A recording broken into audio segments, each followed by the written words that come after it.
জয় মা তারা। জয় মা তারা। তো মায়ের কাছে এসেছি, আমার দুটো প্রশ্ন আছে। তো অনেকের কাছে আমি শুনেছি যে কার্তিক আইবুড়ো, অনেকের কাছে মানে প্রায় সব মানুষই বলে যে কার্তিক আইবুড়ো, মানে কার্তিকের নাকি বিয়ে হয়নি। তো সত্যি কি কার্তিকের বিয়ে হয়নি না বিয়ে হয়েছিল, সত্যিটা জানতে চাইছিলাম। দেখো, খুব সুন্দর প্রশ্ন একটা।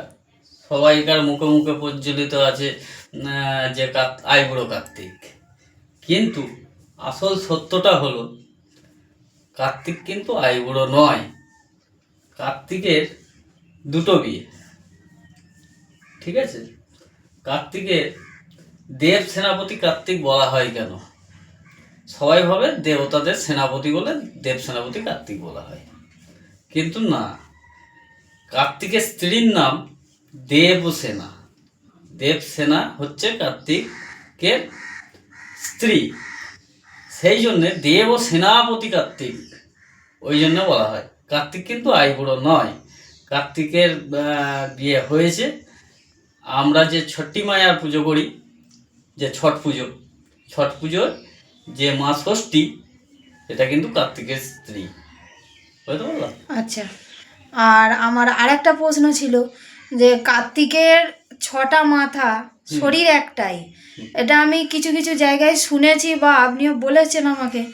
তো আমি এখন জানতে চাইছি, আমরা তো একটাই শরীর আর একটাই মাথা দেখতে পাই কার্তিকের, আর 5টা তাহলে কোথায় গেল? খুব সুন্দর, ভালো প্রশ্ন। এটা জানার বিষয় আছে। এটা না জানতে পারলে সবাইকার ভুল ধারণায় থেকে যায় যে কার্তিকের একটা মাথা একটা দেহ। কিন্তু কার্তিকের 6টা মাথা একটা দেহ। এবার যদি বলো যে কি করে, যখন কার্তিকের জন্ম হয়, হিমালয়ের হিমালয় পর্বতে যখন হর পার্বতীর মিলন হচ্ছে, তখন সাধুর সেখানে মুনি ঋষিরা পৌঁছে যায়। তখন ছাড়াছাড়ি হয়ে যায় হর পার্বতী। তা ভগবান শিবের বিষ শক্তি সেটা গিয়ে একটা বনের মধ্যে পড়ে, সেখান থেকে সৃষ্টি হয় এক শিশুর, যার 6টা মাথা একটা দেহ। তা সেই 6টা মাথায় যখন কান্না করতে থাকে, তখন 6 মণিপুত্নী তখন 6টা স্তন দেন, সেই দুগ্ধ পান করেছে। ওই জন্য কার্তিকের 6 মা দুগ্ধ পান করে বাচ্চা শান্ত হয়ে যায়। তা মুনি ঋষির পত্নীরা যখন মুনি ঋষিকে দেখান যে দেখো ওইখানে একটা পুত্র সন্তান পেয়েছি আমরা, তখন মুনি ঋষিরা অন্তর্ধান করে জানতে পারেন এ মহাদেবের সন্তান। কার্তিক কিন্তু পার্বতীর সন্তান নয়, কার্তিক কিন্তু মহাদেবের সন্তান। তখন মহাদেবের কাছে নিয়ে যায় যে মহাদেব, এটা আপনার সন্তান। তা তখন মহাদেব বলেন, বেশ, এর নাম হলো আজ থেকে কার্তিক। সেই থেকে কার্তিক নামটা উঠেছে। তা 6টা মাথা একটা দেহ। এবার মেন টপিকে ফিরে যাই। 6টা মাথা মধ্যে 5টা মাথা গেল কোথায়? এক কনিষ্ঠ মুনির সন্তানরা যাচ্ছিল ইন্দ্রের যজ্ঞে আহুতি দেবে বলে। তা গোষ্পদ হয় যে গরুর খুঁড়ের যে পদচিহ্ন, সেখানে কিছুটা জল জমে। তারা সেই জলটা পেরোতে পারছে না। তখন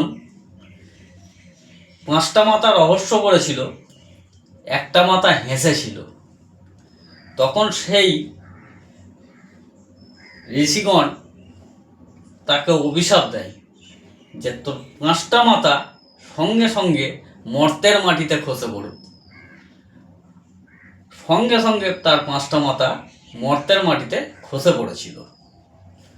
তা সেই 5টা মাথা কিন্তু কার্তিক যখন নিজের ভুল বুঝতে পারে, তখন মুনি ঋষিদের কাছে ক্ষমা চেয়েছিলেন। তা মুনি ঋষিরা বলেছিলেন তখন যে ঠিক আছে তুমি তোমার ভুল স্বীকার করেছো, তা তোমার 5টা মাথা বিফলে যাবে না। তোমার 5টা মাথা কি হবে না পঞ্চপ্রদীপের সৃষ্টি হবে। যে পঞ্চপ্রদীপ তোমরা দেখতে পাও ভগবানের চরণে আরতি করা হয়। তা পঞ্চপ্রদীপ যখন ভগবানের চরণে আরতি করে রাখা হয় তখন আমরা তার তাপটা চোখে মুখে বুকে লাগাই। আমরা কিন্তু সেটা কার্তিককে সমবেদনা জানাই যে হে কার্তিক, তোমার 5টা মাথা আমরা বিফলে যেতে দিইনি, আমরা মর্তের মাটিতে পেয়ে সেটা ঈশ্বরের কাজে লাগিয়েছি।